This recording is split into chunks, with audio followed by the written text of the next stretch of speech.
যে মানুষটা যেতে যেতে থেকে যেতে চায় তাকে বরং আগলে না রেখে যেতেই দিন। অন্তত দিন শেষে মনের মধ্যে কোনো দ্বিধা থাকবে না, কারণ যে মানুষটা একবার মন থেকে চেয়েছে সে আপনাকে ছেড়ে চলে যাবে, তাকে আটকে রাখাই বোকামি। আপনি হয়তো ভাবতে পারেন মানুষটি আপনার জন্য থেকে গেল, কিন্তু বিশ্বাস করেন কোনো একদিন এই মানুষটি আপনাকে আঙুল তুলে বলবে, যখন যেতে চেয়েছিলাম যাওয়াটাই বোধহয় ভালো ছিল। এই যে তার মনে দোটানা ভাবটা আপনার জন্য ভালোবাসা নয়, বরং সে সুযোগের অপেক্ষায় রয়েছে। কারণ বর্তমানে বেশিরভাগ সম্পর্কে এটা ঘটে থাকে। সম্পর্কগুলোতে অনেকটাই দ্বিধাবোধ এসে জায়গা করে নেয়। অনেকে একটা সম্পর্কে জড়ানোর পরেও দ্বিধায় থাকে, ভাবতে থাকে এর চেয়ে বেটার অপশন আমি ডিজার্ভ করি, বা এর থেকে ভালো কেউ যদি আমার জীবনে আসে। এই মনোভাবগুলো যে কোনো সম্পর্ককে একদিন টেনে বিচ্ছেদের দ্বার প্রান্তে নিয়ে আসে। তাই যদি কখনো মনে হয় মানুষটা হয়তো আপনাকে চাচ্ছে না, নিঃসংকোচে তাকে যেতে দিন। দিন শেষে তাকেও বুঝতে দিন জীবন কোনো দোটানায় আটকানো নৌকা নয়। এগিয়ে যেতে হলে তাকে এক নৌকাতে পা দিয়ে আগাতে হবে। হয়তো কষ্ট হবে, কিন্তু একদিন আপনি উপলব্ধি করবেন মানুষটাকে আটকে না রেখে আপনি কোনো ভুল করেননি। অন্তত নিজের মনকে সান্ত্বনা দিতে পারবেন ভুল মানুষকে ভালোবেসে নিজেকে ভাসিয়ে দেওয়ার মতো ভুল করেননি আপনি। নইলে এই একটা ভুল আপনাকে আজীবন হয়তো কুড়ে কুড়ে খাবে। আজকের এই আনন্দ ভালো লাগা কালকের জন্য স্থায়ী করতে হলে নিজের মনকে নিজেকেই বুঝতে হবে। তাকে যেতে দিও প্রিয়, যে ছিল না তোমার। আত্মসম্মান খুইয়ে নয়, বরং ব্যক্তিত্ব নিয়ে বাঁচো আরো একটিবার। যে মেয়েটা ঘুমে চোখে আটকে আসলেও তোমার মেসেজ রিপ্লাই দেওয়ার জন্য জেগে থাকে, সে তোমাকে ভালোবাসে। যে মেয়েটা ঘন্টার পর ঘন্টা চাতক পাখির মতো ফোনের দিকে তাকিয়ে অপেক্ষা করে কখন তোমার কল আসবে, সে মেয়েটা তোমাকে ভালোবাসে। যে মেয়েটা অনায়াসে তোমার হাজার ভুল ক্ষমা করে দেয়, সে মেয়েটা তোমাকে ভালোবাসে। পরিবার থেকে বিয়ের চাপের পর চাপ আসলেও যে তোমাকে কিছু বুঝতে দেয় না, তোমার কষ্ট হবে ভেবে, সে মেয়েটা তোমাকে ভালোবাসে। এরপর ক্যারিয়ার গুছিয়ে নিয়ে তুমি তাকে বলো তোমার সাথে আমার যাচ্ছে না, ফ্যামিলি যে মেয়ের সাথে বিয়ে ঠিক করেছে তাকে বিয়ে করতে হবে।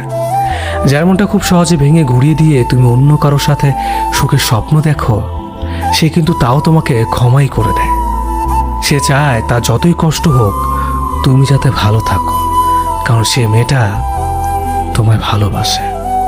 কিন্তু রুহুর হাই বলে একটা কথা আছে, জানো তো? প্রকৃতি ঠিকই একদিন এই কষ্টটা দ্বিগুণ করে তোমাকে ফিরিয়ে দেবে। যে ভালোবাসে সে সবকিছু মেনেই থাকবে। কথাটা সত্যি হলে সবার সাথে ঠিক যায় না। সবকিছু মেনে নিয়ে থাকার মতো মানুষ খুবই বিরল। সবাই সবকিছু মেনে নিয়ে থাকতে পারে না, আর যদি পারে তাহলে এমন মানুষ পাওয়া পুরোপুরি সৌভাগ্যের ব্যাপার। তবে ভালোবাসার মানুষের প্রতি যত্ন নিতে হয়। একটা ফুল গাছকে যেমন তিলে তিলে বড় করতে হয়, নিয়মিত পানি দিতে হয়, সার দিতে হয়, অবশেষে একসময় গাছটি আমাদের সুন্দর ফুল দেয়। ঠিক তেমনি ভালোবাসার মানুষটাকে সেভাবে যত্ন নিয়ে আগলে রাখতে হয়। তাহলে ভালোবাসাটা ভালো থাকবে এবং আপনাকে ভালো রাখবে।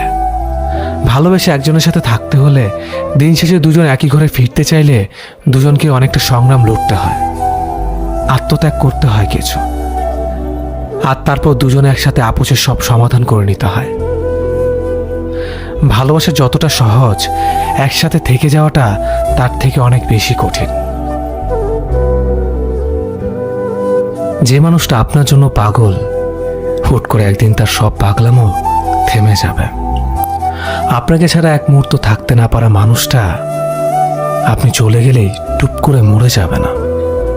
একদিন ঠিক সেও একলা থাকা শিখে নেবে। পৃথিবীর মানুষগুলো হঠাৎ বদলায়, সাথে বদলে যায় কিছু অনুভূতি। আজ যে মানুষটাকে আপনি সস্তা ভেবে অবহেলা করছেন, একের পর এক ভালোবাসার প্রতিশ্রুতিগুলো ভেঙে দিয়ে মুখ লুকিয়ে হাসছেন। আপনার প্রতিটা যন্ত্রণা যাকে ঘুমাতে দেয় না, সে মানুষটা একদিন আপনাকে ভুলে যাবে, খুব নিষ্ঠুরভাবে ভুলে যাবে। সেদিন আপনি টের পাবেন একাকিত্ব মানুষকে ঠিক কতটা অসহায় করে দিতে পারে। আপনার জানা দরকার, একটা একটা মানুষকে ঠিক কতটুকু প্রায়োরিটি দিয়ে ভালোবাসলে সে কখনোই আপনাকে ছেড়ে যাবে না, ঠিক তেমনি মানুষটা আপনার থেকে কি পরিমাণ অবহেলা পেলে দূরে সরে যাবে না। হিসেবটাও ঠিক বোঝা দরকার। সব কিছুতে একটা ব্যালেন্স রাখুন, যেখানে যতটুকু দরকার ঠিক ততটুকুই দিন। অবহেলা করতে করতে কোনো মানুষকে একদম অনুভূতিহীন পাথর বানিয়ে দিবেন না কখনো। মনে রাখবেন, পাথর কিন্তু কখনোই মানুষের মতো আচরণ করে না।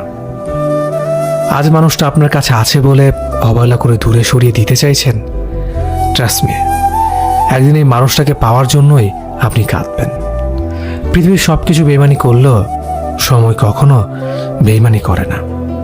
সময় একদিন আপনাকে ঠিক বুঝিয়ে দেবে আপনি কাকে খুঁজতে গিয়ে কাকে হারিয়ে ফেলেছেন।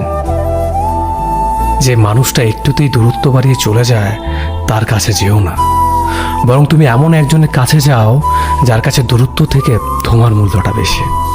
দূরত্ব বাড়িয়ে যদি তার গুরুত্ব বোঝাতে হয় তাহলে সে মানুষটা তোমার জন্য নয়, কারণ যে তোমার সে কখনো এমন করবে না। মানুষটা সবসময় তোমার পাশে থাকবে, তোমাকে সাপোর্ট দেবে। যে মানুষটা ছেড়ে যায় সে তখন ভাবে সে হয়তো জিতে গেল, কিন্তু কিছুদিন, কিছু মাস কিংবা কিছু বছর পরে হলেও বুঝতে পারে আসলে সে জিতে যায়নি, বরং হেরেছে। জিতে গেছে সেই মানুষটা যাকে সে ছেড়ে এসেছে। এই শহরের অনেকেই জানে না, যাদেরকে প্রতারণা করে ছেড়ে আসা হয় কেউ না কেউ ঠিক তাদেরকে ভালোবেসে বুকে জড়িয়ে নেয়। কারণ তারা জানে এই মানুষটা চাইলেও প্রতারণা করতে পারত, কিন্তু করেনি। তারা ভালোবাসতে জানে। একটা পরিষ্কার কাগজে পানি পড়ে শুকিয়ে গেলে দাগ পড়ে যায় ঠিকই, অথচ খেয়াল করলে দেখবে কাগজটা কিন্তু আগের তুলনায় শক্ত হয়ে যায়। তেমনভাবে ভেঙে যাওয়া মানুষও ভালোবেসে হেরে গেলে পুনরায় আগের চেয়ে বেশি ভালোবাসতে জানে। তোমার ছেড়ে যাওয়া ওই মানুষটা প্রতিদিন একবার হলেও তোমার আইডিতে ঘুরে যায়, কি কমেন্ট করে কিংবা রিয়েক্ট করে তা খোঁজ রাখে, কি ডেদের সেটাও ফলো করে, তবে ভেবে নাও মানুষটা তোমায় ছেড়ে এখন আফসোস করছে। কেউ তোমাকে গুরুত্ব বোঝাতে তোমাকে ছেড়ে চলে গিয়ে এখন যদি তোমার জন্য সেই মানুষটা আফসোস করে, এটা তোমার জন্য বড় ব্যাপার। মনে রেখো, জীবন কারোর জন্য থেমে থাকে না। বাজারের শেষ ফলটাও একটা সময় বিক্রি হয়ে যায়। যে মানুষটা চলে যেতে চায় তাকে প্লিজ যেতে দিন। জোর করা যাই হোক, অন্তত সম্পর্ক টিকিয়ে রাখা যায় না। যায় না মানে যায় না। ওয়ান সাইডেড গেম যেমন খেলা যায় না, তেমনিভাবে ওয়ান সাইডেড রিলেশনশিপ কন্টিনিউ করা যায় না। এটা কখনোই পসিবল না।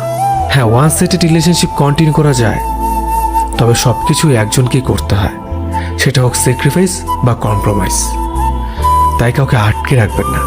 যে যেতে চায় তাকে যেতে দিন, কারণ অতিরিক্ত ভালোবাসা দেখাতে যাবেন, অবহেলার ওপর অবহেলা ছাড়া কিছুই পাবেন না।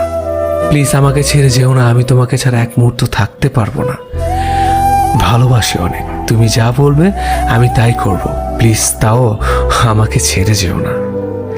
আপনি কথাগুলো ভালোবেসে বললেও অপরপক্ষে মানুষটা কিন্তু জোকস হিসেবে নেবে, স্যাচরা ভাববে আপনাকে। বারবার নত হওয়ার দরকার নেই। বারবার আপনি কেন নত হবেন? হ্যাঁ, যে সম্পর্কে বারবার আপনাকে নত হতে হয় সেখান থেকে সরে আসুন। সেলফ রেসপেক্ট বলে একটা কথা আছে, ওটার মূল্য দিতে শিখুন। জাস্ট মনে রাখবেন, অতিরিক্ত সম্মান, অতিরিক্ত বিশ্বাস, অতিরিক্ত ভালোবাসায় এই তিনটেরই মূল্য সবাই দিতে পারে না। সো রিলেশনশিপকে রিলেশনের গতিতে চলতে দিন। অতিরিক্ত ভালোবাসা দেখাতে গিয়ে নিজে ছেঁচড়ামি করার প্রশ্নই আসে না। যে যতটা দিবে আপনিও ততটা দিবেন, সেটা ভালোবাসা হোক কিংবা সম্মান।